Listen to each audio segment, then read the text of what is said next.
जलगांव के जामनेर में 21 साल के सुलेमान खान की 10 से 15 लोगों की पिटाई के बाद मौत हो गई। मृतक के परिवार ने आरोप लगाया कि सुलेमान को भीड़ में संतोष देशमुख की तरह बेरहमी से पीटा गया था। परिवार ने यह भी आरोप लगाया कि जब वे गांव गए तो आरोपियों ने सुलेमान के माता पिता और बहन को भी पीटा। सुलेमान को बेरहमी से पीटने का आरोप लगाते हुए परिवार ने इन कैमरा पोस्टमार्टम की मांग की थी। परिवार की मांग पर अब पुलिस सुरक्षा में जलगांव के जिला अस्पताल में मृतक का इन कैमरा पोस्टमार्टम किया जा रहा है। घटना की गंभीरता को देखते हुए विशेष पुलिस महानिरीक्षक दत्तात्रेय कराले रात में ही जलगांव जिले में पहुंच गए। उन्होंने जामनेर में घटनास्थल का दौरा किया और घटना के बारे में जानकारी ली। जलगांव शहर से शाहिर तेली की report, VK Times News Live के लिए। दादा, आपकी क्या मांगनी है? हमारी मांगनी ये है कि ये गांव गुंड जो है तो इन्होंने यहाँ से पुलिस स्टेशन के बाजू से ये जो है तो उसको बच्चे को किडनैप करते, वो जो तो पुलिस भर्ती के लिए कुछ ऑनलाइन फॉर्म करने के लिए आया था जामनेर को। ये बिटावत बोल के गाँव है, यहाँ से 15-18 किलोमीटर जामनेर से, वहाँ का रहवासी है ग्रामीण का।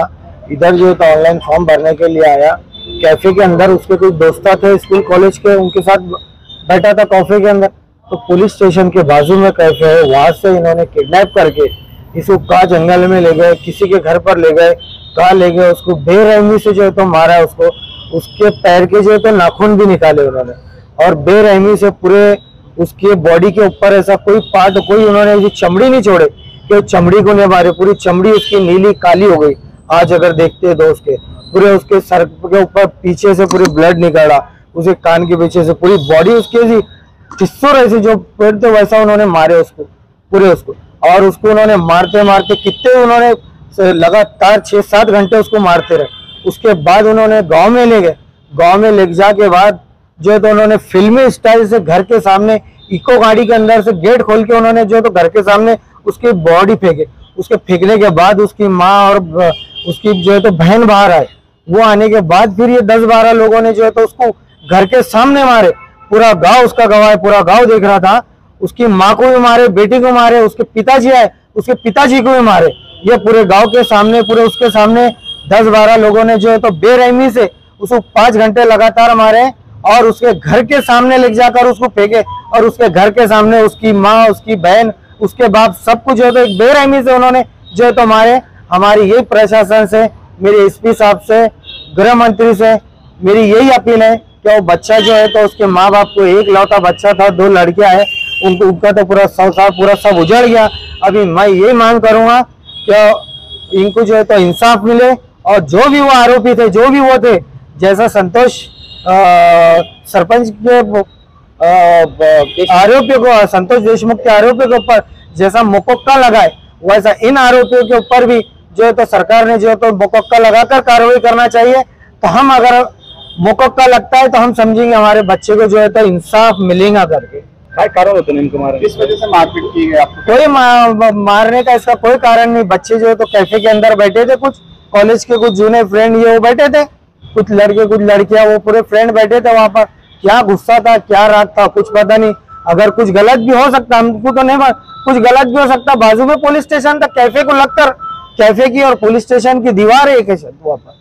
पुलिस स्टेशन के पास लेकर जाते, पूरे ग्रुप को लेकर जाते, उसके साथ जो थे तो इतनी बेरहमी से। अपने महाराष्ट्र के अंदर कायदा सुव्यवस्था है या नहीं है? क्या महाराष्ट्र भी जो है तो बिहार और यूपी की तरफ जा रहा? ये जो है तो बहुत बड़ी सोचने की बात है।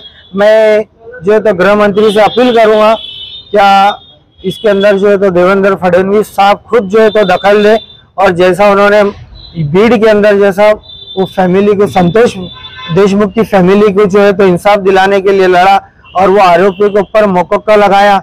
मैं ये जो है तो अपील करता हूँ और मैं ये उम्मीद लगाता हूँ कि इन आरोपी के ऊपर भी जो है तो मुकक्का के अंतर्गत जो है तो कार्रवाई। काय मागणी करत आपली? माझी मागणी अशी आहे का माझा नातू सुलेमान खान त्याला खूप ज्यादा बेरहमीने मारलेला आहे। इतकं ज्यादा मारलेलं आहे का त्याच्या अंगावर असे तीळ ठेवायला जागा नाही, इतकं ज्यादा मारलेलं आहे त्याला। त्याचे पायाचे नख सुद्धा काढलेले, डोक्याला खूप ज्यादा मार लागलेला आहे त्याला। माझा प्रशासनाशी इथं अपेक्षा ठेवतो का आम्हाला जे तर न्याय भेटावा। आपलं नाव? माझं नाव मारलेलं आहे, काय वाटतं आपल्याला आणि कोणी मारलं? कारण काही नसताना, काही कायदा नहीं, किसी की जान ले, काही कारण नसताना ते पोलीस भरतीचा फॉर्म भरा करता जे जामनेर मध्ये आला होता तो आता कॉलेजचे काही मित्र जिथं कॉफेमध्ये बसले होते, तर काही त्याच्यामध्ये मुलं होते, काही मुली होत्या. त्यांचे काही मागची दुश्मनी होती का काही जातीवाद होता, काही लक्षात नाही आला. त्यांनी त्याला बेदम मारला आणि घरी जाऊन त्याच्या आईला बी, बापाला बी आणि बहिणीला बी तिघाला मारला. त्याच्या आईला बहिणीला छेडछाड पण केली, त्यांचे कपडे फाडले. पण जो कॅफे जो आहे हा कम्प्युटरचा नसून त्या ठिकाणी खाण्याचा हा कॅफे मानला जातो पोलिसांच्या रेकॉर्डवर. हा खाण्यापिण्याच्या वस्तू मिळतात, खाण्यापिण्याच्या वस्तू भेटतात, चहा पाणीच्या हिशोबाने बसले होते सगळे मित्रमंडळी. आता यांनी जे ना काहीतरी प्लॅन करून त्याला जे इथून किडनॅप करून पुढे जंगलात नेऊन जे ना बांधून मारला. त्याच्यानंतर जे ना एक गाडी विटको गाडीमध्ये गावात घेऊन गेले. गावात त्याला जे ना तिथे घरासमोर टाकला आणि तिथे पण पुरे कपडे काढून मारला. गावातले लोक सगळे बघत होते पण कोणी मध्ये आला नाही, कारण जे ना तिथे मोमेडन समाजाचे फक्त 4 घरं आहे, बाकी सगळे इतर समाज आहे. त्याच्यामुळे जे ना त्यांनी कोणीही त्यांना मदत केलेली नाही. माझं नाव शेख कलीम आहे, हा माझा नातू आहे.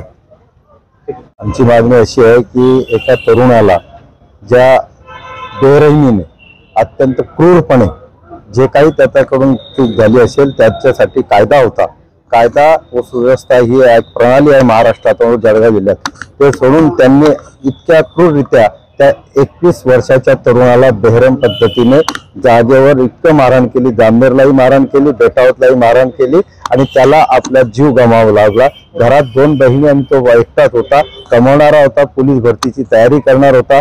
अशा वेळेस त्याला त्यांनी जीवे ठार मारलेले आहे आणि अत्यंत क्रूररित्या त्याला मारलेलं आहे. त्यामुळे आज या ठिकाणी त्यांच्या नातेवाईकांसोबत आम्ही या ठिकाणी उपस्थित आहोत. आम्ही माननीय पोलिसांना, पोलीस अधीक्षकांशी बोललोय, आम्ही माननीय DYSP यांच्याशी बोललेलो आहे. 5 नाव जे FIR मध्ये लिहिण्यात आलेले होते त्याच्यापैकी 4 त्यांनी अटक केलेली आहे, अजून 4-5 लोक बाकी आहेत. आमचं एकच विनंती आहे पोलिसांना की तातडीने त्यांना अटक करावी. त्याचप्रमाणे त्या ठिकाणी असलेल्या जामनेर पोलीस निरीक्षकांनी जो काही हे केलेलं आहे, कासर साहेबांनी काही मुलांना काल फोन करून सांगितले की तुम्ही हे स्टेटस काढा, ते स्टेटस काढा, असं करा, तसं करा.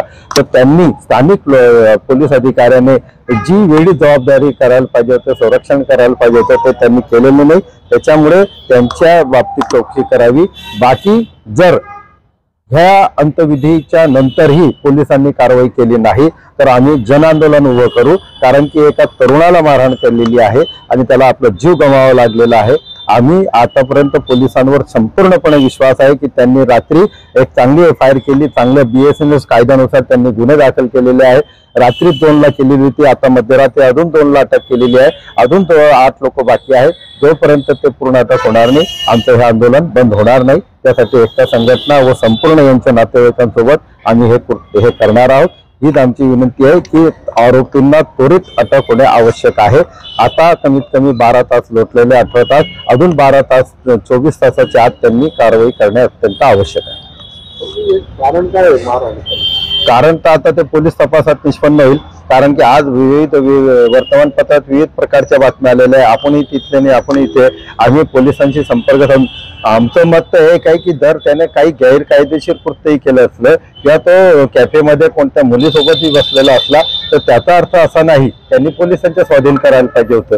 त्याला जीवेनिशी ठार मारणं हे कायदा आणि सुव्यवस्थेचं काम आहे, हे यांनी का हातात घ्यावं? ही मॉब लिंचिंग झालेली आहे आणि मॉब लिंचिंग करणे, कोणालाही जीवेनिशी मारणे हा अत्यंत क्रूर प्रकार आहे आणि तो भारतात किंवा महाराष्ट्रात आणि खास करून जळगावात तर कोणत्याही पद्धतीने सहन केला जाणार नाही. त्यामुळे पोलिसांनी वेळीच दखल घेऊन त्या सगळ्यांना त्वरित अटक करणे आवश्यक आहे, ही आमची प्रमुख मागणी. कशा पद्धतीचं मारहाण? त्याला पूर्णपणे मुका पद्धतीने, म्हणजे त्याला जामनेरला त्या कॅफेमध्ये मारलं, त्याच्यानंतर पुढे जाऊन बेटावत या त्याच्या गावी जाऊन त्याला मारलेलं आहे. इतकं बेरहिमीने मारलेलं आहे की त्याचा जीव गेलेला आहे. यावरून समजू शकतो आपण की एकदम हष्टपुष्ट आहे, तो आहे चांगला, पोलीस भरतीची तयारी करत होता, त्यामुळे तो व्यायामपटू होता, चांगला होता आणि त्याचा जीव जाणे म्हणजे त्याला किती याच्याने मारलेलं असेल हे आपण कल्पना करू शकतो. आता मेडिकल मध्ये आणि PM मध्ये ते 100% येईलच की कोणत्या पद्धतीने त्याला मारलेलं आहे. इन कॅमेराची मागणी केली, इन कॅमेराची मागणी केली. इन कॅमेरा हे चालू आहे, त्याच्यासाठी सकाळपासून इथे आपण थांबलेलो आहे. इन कॅमेराची मागणी असे की त्याच्यावर किती प्रकारे तरुण आहे, तो ब्लडिंग जास्त दिसत नाही आहे, मुक्कामार किती मारलेला आहे, कशा पद्धतीने मारलेला आहे, संगनमतच्या सोबत पूर्व प्लॅनिंगने त्याला मारलेला आहे. त्याला अपहरण करून मारलेले आहे. पोलिसांनी हे सगळे ऍक्ट लावलेले आहेत, त्याच्याबद्दल आम्हाला वाद नाही. परंतु ज्या पद्धतीने मारलेलं आहे एवढंच नव्हे तर ज्याप्रमाणे मी बोलायला अतिशयोक्तीने ज्याप्रमाणे वाल्मिक कराडचं कार्य आहे त्याचप्रमाणे जामनेरचा कोणी तसा वाल्मिक कराड आहे का, हा शोध पोलिसांना घेणे अत्यंत आवश्यक आहे. कारण की याला मारहाण झाल्यानंतर यांची कुठेतरी बैठक झालेली आहे का, आरोपींची कुठे बैठक होऊन त्यांना काही मार्गदर्शन मिळालेलं आहे का. म्हणून आम्ही आज दुपारी माननीय पोलीस अधीक्षक, माननीय जिल्हाधिकारी, माननीय अल्पसंख्याक आयोग, माननीय ह्युमन राईट आयोग यांच्याकडे निवेदन देणार आहोत की याची संपूर्णपणे चौकशी होणे आवश्यक आहे. कारण की एवढा डेंजर प्रकार पहिल्यांदा जळगावात घडलेला आहे की त्याला तिथेही मारलं जामनेरला आणि आपल्या गावालाही मारलं. बहिणीने पण तपासावर तुमचं समाधान केलेली आहे, त्याच्यावर आमचं समाधान आहे. एवढंच नव्हे तर मी हेही सांगेल की पोलिसांनी FIR मध्ये नाव नमूद केलेले आहेत. कारण की जो फिर्यादी आहे मुलाचा बाप, त्याला काही इतकं त्याची मनस्थिती ठीक नव्हती, त्याला त्याचा तरुण मुलगा समोर मेलेला होता, तरी पोलिसांनी ते एक चांगली हे केलं की त्यांनी FIR मध्ये नाव नमूद केले व 5 नाव नमूद करून अधिक 8 ते 10 लोक लिहिले. त्याच्यामुळे आमचं FIR वर आणि पोलिसांच्या आतापर्यंतच्या तपासावर 100% समाधान आहे. परंतु आमची ही आता मागणी आहे की कोण आहे हा याच्या पाठीमागे, कोणी केलेलं आहे, कशासाठी केलेलं आहे, हे संपूर्ण सविस्तर चौकशी होणे आवश्यक.